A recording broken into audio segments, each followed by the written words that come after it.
In 1957, thalidomide, a new wonder drug, was introduced in Europe. It provided relief to grateful expectant mothers suffering from morning sickness. Sadly, the medication was causing many thousands of children across the globe to be born with severe deformities.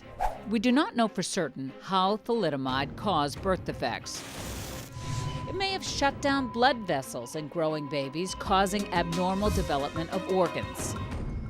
The tragedy of thalidomide babies was largely prevented in the United States by a new medical reviewer at the FDA named Dr. Francis Oldham Kelsey. In 1960, Dr. Kelsey, a pharmacologist and physician, had only been at the FDA for a month when the application to sell thalidomide under the brand name Kefauver came across her desk.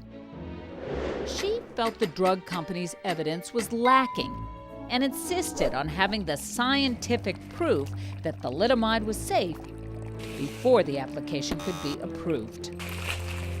Over the next year, the drug company often complained to her superiors, yet the FDA stood by her decision.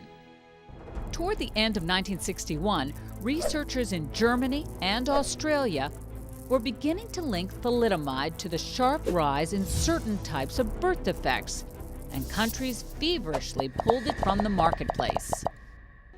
Dr. Francis Oldham Kelsey was hailed as an American hero.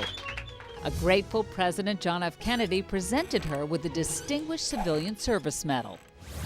Because thalidomide was sold in dozens of countries, we will never know the number of babies that were never born because of the drug. What we do know is that countless others were saved by an everyday hero. The worldwide thalidomide tragedy did lead to some positive reforms in the United States. The Kefauver-Harris Amendment to the 1938 Food, Drug, and Cosmetic Act was a direct response to the thalidomide tragedy. The 1962 legislation required that all new drug applications demonstrate substantial evidence of the drug's effectiveness. In other words, the drug had to show that it would do what it was advertised to do, in addition to being safe.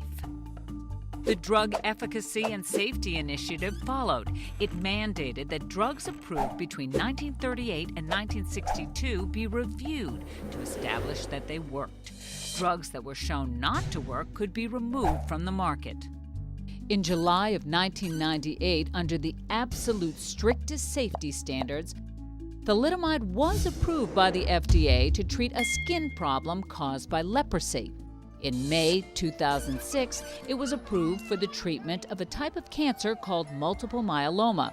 It's currently one of the most highly regulated drugs in American history.